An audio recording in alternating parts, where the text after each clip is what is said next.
the Preacher Man, and his sidekick Shannon Jones. Frank discussions of issues affecting the ATL, Fulton County, the state of Georgia, the nation, and around the world. And now, here they are, live and in living color, the team of Jones and Fan, the Preacher Man. Welcome tonight to Straight Talk with yours to the Greg Fan, the Preacher Man, and Ronald Allen. Ron's going to be with us tonight. Shannon is still out of the weather and dealing with family situations and all those kind of things. But you guys keep Shannon in prayer and keep him lifted up. He's going to be back with us real soon. I mean, for those of you who missing him on the program, we're seeing him in stores and the various places. I haven't seen you on the program lately. What is wrong? But nothing wrong. He just tend to his family and his own health issues. So just keep him and his family in prayer. Well, tonight, we've been talking, Ron and I have been talking last week before that we had Reverend Ronald Bronner on. We talked about what thus said the Lord, the word of God for the people of God. And tonight, Ron and I, we're going to be discussing, the hypocrisy, the hypocrisy of what we're seeing today with our political leaders and even some of our religious leaders, the hypocrisy that we're seeing in terms of standing up for what is right, what is just, and what is true, and looking out for the least, the less, the lost, and the left out. So Ron and I'll be back with you in just a little bit. Don't go nowhere. We'll have Miss C. She'll be here with her news and information. And hey, don't forget to share the word. Don't forget to subscribe to the station. Don't forget to make comments. And don't forget to like us right here on our YouTube channel. And we'll be back, like I said, on the other side with Ron and myself after Miss C. Miss C, get ready for her birthday, y'all. She get all excited about her birthday. Hi, I'm Miss C with your 3-minute news blast, or more or less. Listen, the pastoral anniversary honoring Reverend Kenneth L. Alexander will be held February 22nd, 2026, 10 a.m. at Antioch Baptist Church North. That's at 540 Cameron Alexander Boulevard in Atlanta. The guest speaker will be Dr. Rodney K. Turner, pastor of Mount Vernon Baptist Church. The Atlanta Baptist Ministers Union presents its 141st March Gladness celebration. It's going on every Sunday in March 3rd through March 31st at 11 a.m. On March 3rd, the guest speaker will be Reverend Lee C. Franklin with guest lecturer Reverend A.W. Anthony Motley. And on March 10th, Reverend Lazare Reeves with lecturer Dr. Eddie L. Bright. The 141st March Gladness celebration will be held at First Corinth Baptist Church, 2165 Donald Lee Hollowell Parkway in Atlanta. And listen, I'm getting ready to celebrate my 75th birthday, or I may have already celebrated, depending on when you see this. But I just want to thank God for allowing me to be on this earth for 75 years. I couldn't have made it without him. He has been my sole source for existence. And I want to thank the people around me who have come to my rescue and helped me at various times when I had various illnesses, and I've been ill a lot. And I just want to thank those people who took me to doctor's appointments and came to see about me. I just want to thank you all. And if you didn't come to see about me and you didn't take me to the doctor, I just want to thank you for being my friend. Friends are important, and I have some good friends. I mean, good, faithful friends. And I want to thank you because I know you were sent from God. And I pray that this 75th year that I'm in is going to be the best yet. And I feel it. I'm going to make it so with God's help. Thank you so much for being my friend and my family. And listen, I forgot. I'd like for you to subscribe. I'd like for you to like us. I'd like for you to leave comments. Let us know how we're doing. And also Share us. Let everybody you know what you know, and that Straight Talk News. Okay? And in the meantime and in between time, may the Lord God bless you real good. Bye now. Well, here's Ron with me tonight. And Ron, I'm so glad that we're here tonight. Last week, we were in Savannah, Georgia. We had a meet and greet with the Faith Strategies, a part of the company that I am a partner in. And we met with the gubernatorial candidates and some other statewide candidates running for elected office. We met with Jeff Duncan, Janaya, I think that's her name, the young lady from Pakistan, was a state representative. If I mess your name, sweetheart, please forgive me. But she was there, and Michael Thurman was there, who's running for governor, and there were a few other who there that was running for statewide representatives office in that area, in the Savannah area there. So we did that last week, so that's why we did not do the program in Savannah. But Ron, we're back now, and of course we want to just kind of talk about what's right is wrong, what's wrong is right now. What's right is wrong, what's right is wrong, and what's wrong is right. And it's not Democrat or Republican. We're not talking about Democrat or Republican. We're just talking about what we see. We talk about the loosening of Satan and his imps at this time. Well, good evening, Ron. Good evening, Bishop. I can tell you the first wrong, Bishop. The first wrong is you not inviting me down to Savannah and talking to these gubernatorial candidates. So let's write that wrong for next. I'm in the caravan next. I'm going down to the coast with you, Bishop, and we gonna talk to these men and women together. Well, let me just, hey, Rod, you're looking good, but now you're delaying. Now you're delaying. now you're delaying. You see it? I do see it, Bishop. Okay, all right. See, that's another wrong. Right. See, you gonna get on me, and see, it was doing so much better, and then when you got on me, it just went all the way left.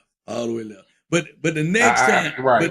but the next time we have opportunity series, we should have took the show on the road, the Straight Talk on the road, and then had a program there, and then added at a later date. But talk to the producers, Bishop. Okay. Well, the producer, Mr. Producer, what happened, Mr. Producer? Well, we'll talk to the producer. He's listening. But listen, about the topic tonight. The topic tonight is that I don't know, and a lot of people saw it. A lot of people saw this thing, and we've been talking about this Epstein thing and how what's happening with Epstein case and the pedophiles and all of that. But it's becoming more apparent when you have the Attorney General of the United States of America, the head prosecutor for the federal government, defending the perpetrators and trashing the victims. I thought prosecutors were supposed to deal with the people who committed the crime and look out for the people who are the victims. But it appears that Miss Bondi is so in tune to Trump and talking about what all Trump is doing and what all he has done that she is forgetting her role as a prosecutor. When they asked her to turn around, have you ever met with these victims? Most prosecutors, maybe not the head prosecutor, but at least an assistant DA would have met with the victims to talk about what happened to them, to present a case, right? But she wouldn't even turn around to even apologize to the victim for not even have her staff to meet with them. Not her personally, but not even her staff to meet with them. As big as this case is, to meet with them, to hear that side of the story. And even though you got all the information, all the files and you redacted so much from the files and what have you. So you just going with the files and the evidence, and you're not talking to the victim. That's I don't understand that. I know that's when I say what's right is wrong is right. Now that's what I'm referring to, because what was right was for the prosecutor to talk to the victims and not defend the criminals. That's what it used to be, Bishop, but now it's backwards. you right on it, and you described it the appropriate way. This is an evil and an injustice that is so flagrant and open, it can only be described as terms. This is idolatry. We as a society have idolized wealthy white men to the degree that we have allowed these individuals to insulate themselves and create a cabal of interrelated networks of financiers, as Jeffrey Epstein played the part of, political leaders around the globe, as we saw Prince Andrew in England. We're now seeing many of the government officials in our current administration in this network, and government officials at the time in the 1980s and 90s. They were all communicating with each other. They coordinated their efforts. They work in tandem. They actually give the model that middle class and working class communities need to do to further the agenda of our rights and our humanity. That we have to be working as an interrelated network, and we seek to meet each other's needs by the resources we have available. It is a crime and disgrace before God that the only people on the planet who are orchestrating and calling their own shot are the demonic possessed 1%. The people who are using collective action and interrelated networks to promote child rape and human trafficking. They are so coordinated that they have placed themselves in government throughout this nation, where they can pardon their own co-conspirators, where they can put in government officials like Pam Bondi, who is absolutely ignoring the prima facie obligation of her office to protect the innocent and indict those who are guilty of offenses. But yet, because we have idolized wealth, because we have idolized masculinity, because we have idolized whiteness, and that combination of the three, that these individuals are invincible to public outrage.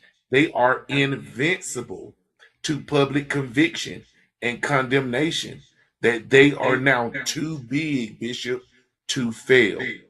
That is idolatry, that we have allowed individuals to reach such a high level of public and economic influence and political power that we as a world lack the political will and the ability to protect our own young, to protect women, to make sure the networks of this world work to transport goods and services that make our lives better, as opposed to transporting the weak, the lost, the left out for the carnal and demonic desires of the top 1%. So, Bishop, we are at a crisis point of our morality.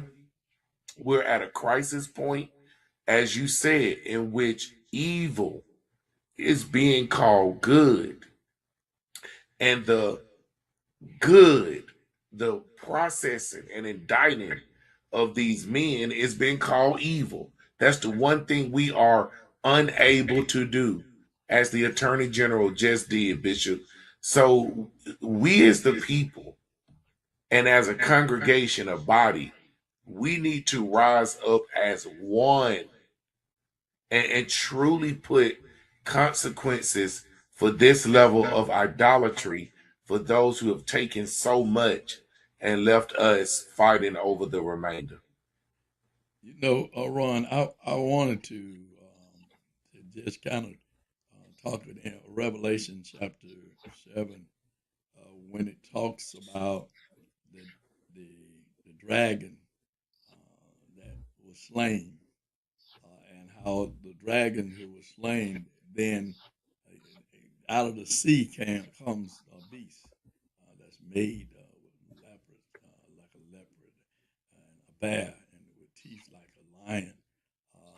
The whole premise of that is we have interpreted is that that is the political leaders that we see today in the corruption of destroying the laws, the written laws that are in place now, and creating new laws that do not benefit people but hurt people, and that's what we see. We see the them and the destruction of what we know to be right, and changing right into wrong. And as we look at today, our political leaders on the left and the right, and independent, we don't see the moral conscience coming out of any real group. I know we see some Democrats that's fighting. We see some few Republicans that are now standing up. A few, but overall, when we talk about the moral comfort, the moral conscience of the individuals in this country that say God bless America, this is nothing new. Let's just go back. When we say we pledge allegiance to the flag of the United States of America and liberty and justice for all, when certainly there is no liberty and justice for all. There is no liberty and justice for all. To your point, there's no liberty and justice for all in this country because for the longest, we have always been marginalized, and a few have come and made their way through the crack, and they too have become a, a, a part of the destruction of the morality of this country. Everything is which is right is now wrong. Everything was wrong is now right, and people allow any and everything to go, and they don't look out for their fellow man as they should. I was watching yesterday. It was not the Epstein case. It was not with Pam Bondi. I did see that, and we're talking about that. But I want to slip into something that really, when you talk about the one percenters, that's what I want to talk about, the one percenters.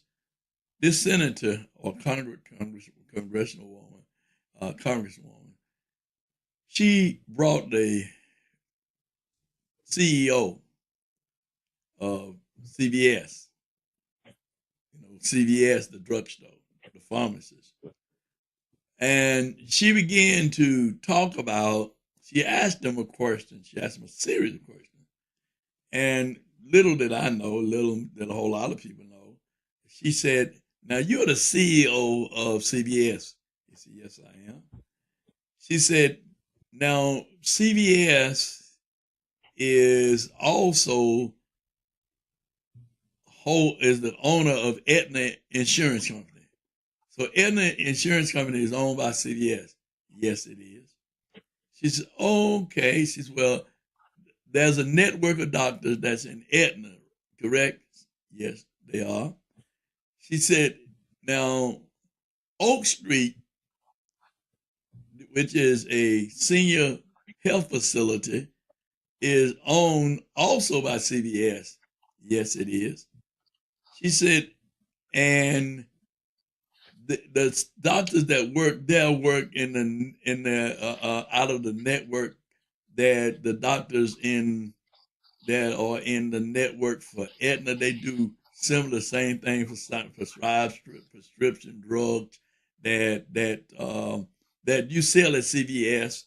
Isn't CVS its own pharmacist?" "Yes, it is." So you guys are making money as the drugstore selling drugs, having the doctors prescribe the drugs that you sell at both through Aetna and through Oak Street. So she said, "So you making money going and coming from the patients, from the citizens." She said, "We need to do And she said it happened back in the 80s. I think it was long before the 80s, but when they broke up Marvell.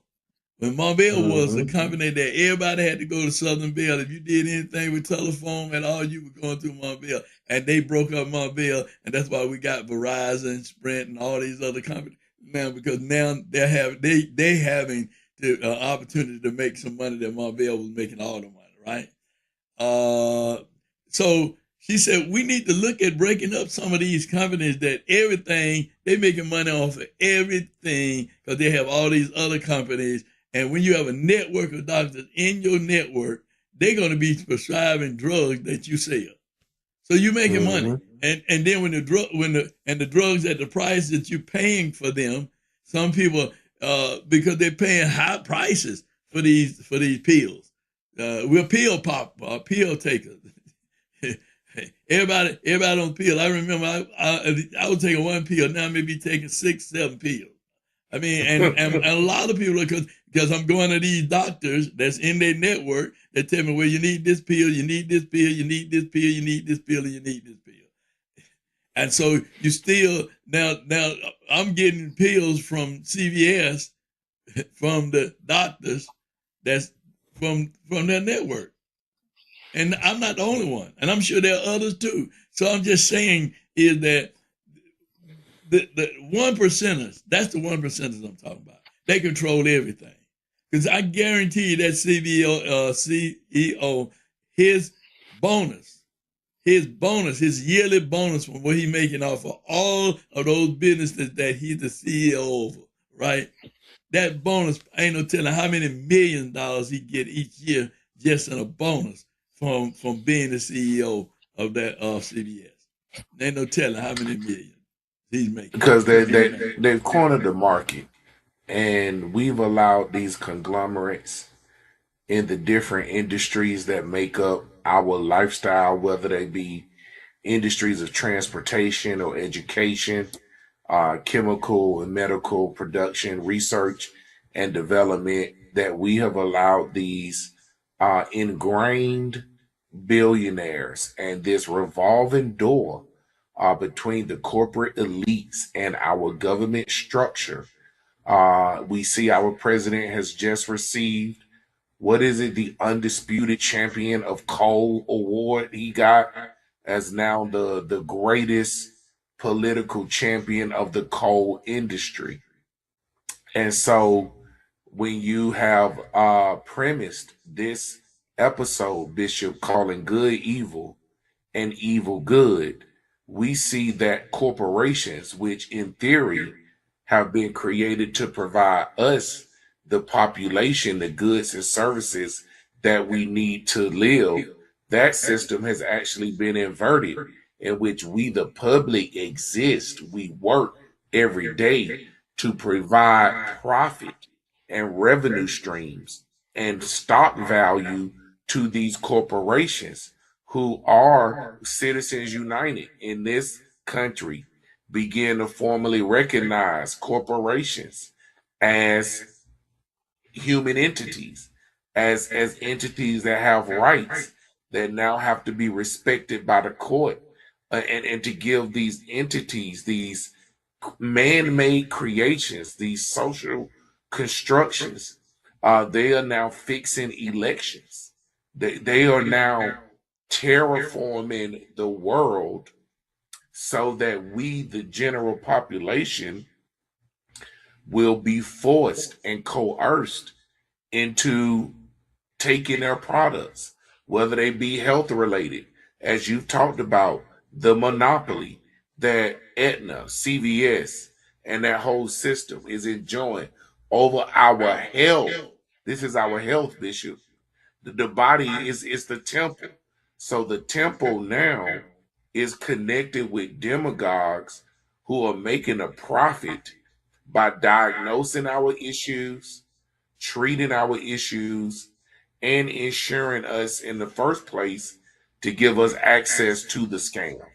So when you have that level of control going in and out, and the government is a third party facilitator of that process, my question to the believing public.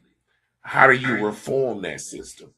What measure, what elected official is going to come in and disassemble this tangled mess of iniquity, this pursuit of mammon, this gluttony for greed and profit? This is what Dr. King prophesied in 1967 in coming out against the war in Vietnam, that if the giant triplets of racism, consumerism, and militarism are unable to be defeated, if we are unable to have a world revolution, Dr. King went beyond the confines of the nation state and stated quite openly that this planet, we now need an earth-sized revolution of values to get us out of this malaise in which we allow over 50% of every public dollar to be going toward militarism, that we do not fund education. We rob healthcare. We rob public safety. We rob mass transit. We rob free college. We rob all of these public good programs to give money to billionaires so that we can get bloated insurance, so that we can get corporate greed and vice making products that are shoddy and ill-equipped to stand up to the rigors of our daily life. Bishop, this is idolatry. The spiritual realm and the belief system is the only language capable of describing the problem accurately and giving us the remedy. Because we need to practice Sankofa. Pick up what our ancestors left behind, what we left behind. The community you talk about, Bishop. When you growing up and people are looking out for themselves, growing our own food, shopping in our own neighborhood stores, getting us off of this corporate and political dependency where 1,200 people are governing the lives of 8 billion. This is a slap in the face of God's creation, Bishop. But Ron, the whole thing has been the division anyway, because we continue to divide us. They continue to divide us. Uh, Even in the church is divided. Right. It's divided because they put a wedge between by denominations or this, that, and the other. So they put in that wedge, so we can't be together because our belief systems are different. Because the devil knows how to get to us, and the way he gets to us is through our flesh, through the greed, through monies, having nice things and those type of things, and to make the flesh feel good.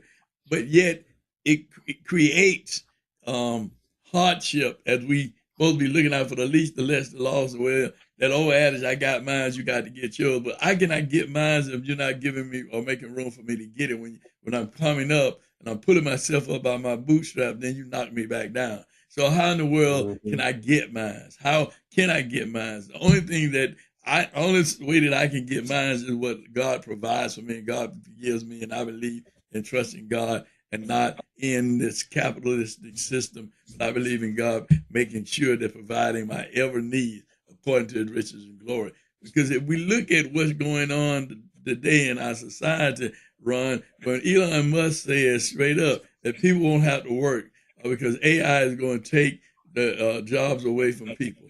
So why are folks going to college when AI is going to be taking jobs away from you for those schools that you're getting these degrees for? And we know already, Ron, certainly there are people going to college who got degrees, Ron, and came out of college with this debt, but they're managing Burger King, managing McDonald's, managing some other small company maybe making 6 figures or less. But the reality of it is they didn't have to go to college to be a manager at McDonald's. They didn't have to go to college to be a manager at Burger King. They didn't have to go to college to be a manager at Waffle House or some of these other jobs that they are now working. They have degrees in other fields, but they don't work in those fields. So I mean, there's so much that I can say about that. I'm sure you can say also too, as we're still seeing you talking while I'm talking because of the delay on your part, but on your side. But the reality of it is that I really want to get people to understand what we're really up against. We're up against Satan. We're up against Satan and his tricks. And he knows how to trick because he come to kill, steal, and what? Destroy. So that's what we really up against is the tricks of Satan. And how Satan trick us is by the lust of the flesh. Because if the flesh is satisfied, then Satan got us because we're not looking at the love that we should be having for one another, as Christ said. That's the division. He don't want us to unify. We go back to what you said in terms of the beloved community that Dr. King talked about, the beloved community that I came out of, that you talked about in the tribe, because in that community that was love, and that community that was moral values, and that community that was a standard that was set in that community that we live by. There was certain things we couldn't do, wouldn't do because of what we were embedded in us, that were taught that we could not do these things. These things are against God. These things are against what God wants for to have. And we are to love one another. And we learn how to love. I mean, we learn how to love each other. Even though if we got in a fight with someone, boy, back in the day, we got in a fight, tomorrow we'd be the best of friends. It wouldn't be nobody, we're going to kill you. No, it wouldn't be nothing like that. And that was, we had gangs. We had gangs. You know, let's be honest with you. We had gangs. You know, you had the Fast Street Boys, you had the Vine City Boys, you had the Eagle Home Boys. I mean, that Greater Home Boys, the Carver Home Boys, all of these rival entities, but they weren't killing. There may be a fight, but it wasn't nobody getting killed, wasn't nobody killing folk, because we didn't go that far. We may have physically fought. We may have, but after that, it was over. It was over. But now, I mean, because this whole thing of loving, this whole thing is looking out for your neighbor, doing to others, you have them do unto you. That principle, that moral principle that Jesus taught us, is not being lived out. It's not being practiced. It's being we're trying to get over on our brother and get over on our sister, get over on our senior citizens. With all of these scams and all these things that's going over, we're trying to get over on people and not helping people, not lifting people up, but we're tearing people down. I mean that and this smoking stream, but we're doing this, we're doing that to help folks. When really on the real side, on the reality of it, you're really not helping them. You put a Band-Aid on them because you're going to pick up something on the other side. Because the other side of what you're really working on is not really helping people. That's real talk. Because if we're going to help, we're going to help. If we're going to do, we're going to do. That's real talk. But anybody you can make your tongue, what does James say? Your tongue is the worst thing. It's a destroyer. The tongue is. You can't tame the tongue. The tongue will mess you up. The tongue, people, they're so slick and slippery and talking. I remember the old insurance man when they were selling the dime policy and how they talked to our parents and grandparents into getting a policy, paying a dime a week, or a nickel a week. The policy was worth about $400 or $500, but they were making commission off of all those dime policies that they were selling throughout the black neighborhood. They were making big money off a dime policy that wasn't even worth $500. You done spent more than $500 paying on the dime policy. This scam has been going on for a long time. It ain't nothing new. So I'm saying nothing new under the sun. There are new players, but it's the same thing that's been going on forever. But we made it and have made it because of our faith, our belief in Jesus Christ. I believe that He said, I'll be with you always, always. Now, he don't leave us, but we leave him. And we leave him for things. Right. We leave him for position. We leave him for prestige. We leave him, but yet we still say we're serving him because they say, well, we're serving him because look at how God has blessed me. But I want you to know the devil blessed too now. The devil blessed too. and you'll think it's God, but it's actually God, the devil, and that's what we are now. We dealing with this with Satan right now. And Ron, I'm gonna say this, and then I'm gonna turn it back over to you because my cup runneth over tonight. My cup really runneth over tonight. When you see Tim Scott, who was all Donald Trump, when he saw what was happening with Michelle and Barack, and how what Trump depicted them as being monkeys and apes and all of that stuff. But that's nothing new because they've always did that to us. I remember when I ran for office, the first time I ran for office, that's what they did to my picture. They did that to my picture. That was back in the 90s. They passed it and distributed them all out through the city of East Point. They passed them out because they didn't want people. They want, yeah, we ain't gonna vote for this monkey. We ain't gonna vote for this ape. But they always depicted us as being monkeys and apes and what have you. It's nothing new. Solomon said, "Ain't nothing new in the sun. Ain't nothing new." And for those of us who think we'll ride Tim Scott, Tim found out something. He realized something when he seen what he did. If he did that Barack, guess what? He'll do it to me. He'll do it to me. He'll make me look like a monkey. He'll make me look like an ape. Because when I can't be used by him anymore, he discards me. And anybody that he can't use, he discards. And that's what Satan does. That's what Satan does. He discards. And Bondi, Pam, look out. Look out, Pam. Look out. And all the rest of y'all who support him, look out. Look out. Look out. Bishop, you talk about so many things that we have to be very serious about in our daily life and be very disciplined in how we go about making our choices. Tim Scott and bringing him up is the perfect example of how we, as everyday Americans, as spiritual beings, creations of the Most High, but we have trapped ourselves in these political and social relationships that we've developed as a nation. Tim Scott will have his ancestors insulted. He will have his culture demeaned. He will have his lineage berated. He will have, because you are exactly right, Bishop, by showing Barack and Michelle Obama a family of prestige and the political representation of being the first black president and first lady elected in this country's history, and to still be subject to racist tropes and innuendo such as the monkey and ape syndrome that whites have been putting against us since they first decided to exploit us centuries ago through the transatlantic and slave trade. And Tim Scott, to maintain profitability and status and political relevance, will eat that indignity, will be a pariah to his own people, to curry favor with the idols we have elevated.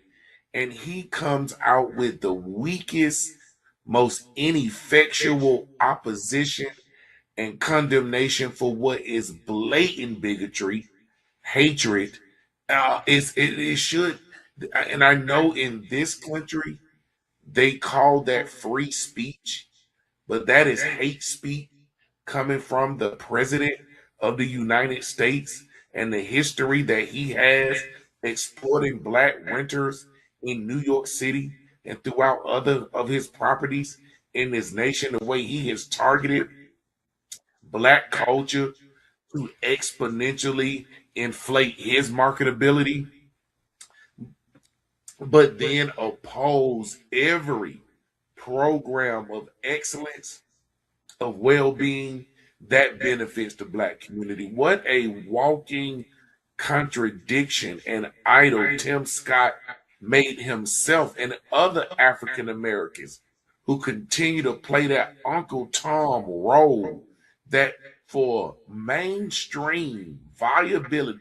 This is how powerful the threat of economic destitution is in this nation, Bishop, that we have allowed the 1% to actively destroy every social safety net, that anytime we want to invest in poverty, reduction or education development, Head Start, or prenatal programs. All of the 1% join in unison how we fail to have money for these expenditures, these extravagant expenditures.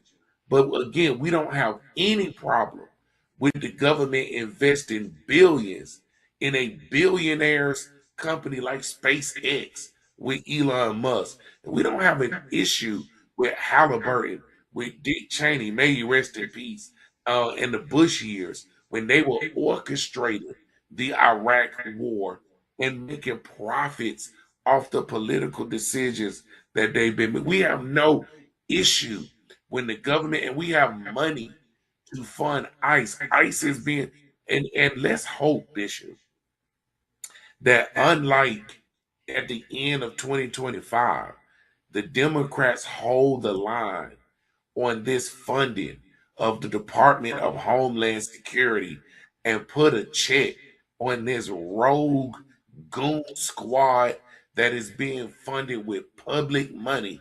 American citizens are being shot down in the streets like dogs, and your tax money, our tax money, is paying for the trigger men to shoot us, to stop us, to berate us. They are busting in homes, Bishop. They busting in schools, in places of worship, that it is difficult to live your everyday life as a child of God under the conditions that we fund as a society. We won't fund high speed mass transit. We won't fund health care. We refuse to fund these things. We refuse to. We will put our young people, young adults just graduated high school, we will put them in hundreds and thousands of dollars worth of debt to go to college and grad school before they can start working. And as you say, Bishop, many of them go on to work in professions other than what they're indebted to these universities for. And we'll fund a immigration goon squad before we uplift our own society. Bishop, it is time for the church to take the lead. It is time to treat government as ministry and use our public funds to lift up the lost, the left out, those that need public assistance.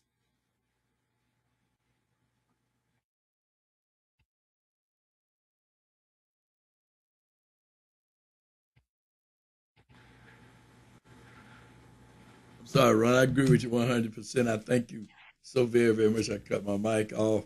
Looked like I had an echo. We had an echo coming back Okay, through. Bishop. But I wanted to just really thank you for your being a part of the program and really sharing needful information and insight in terms of deep thinking in terms of these issues, in terms of where we are and where we are spiritually, our spiritual life. Where are we spiritually? Are we really committed in believing in Jesus Christ, believing in the word of Jesus Christ, and understanding that we are to love one another, that we are to look out for the least, the less, the lost, and that He is going to provide for us. God, He's never left us. He's not going to leave us. He said He'll be with us always, and He will always be with us. And all we have to do is stay with Him. If we stay with Him, He will continue to stay with us and not get caught up on the things of the world. The things that we see that's happening now, and I mentioned Revelation chapter 7, but as we things that we're looking at now, Daniel talked about it in the book of Daniel. I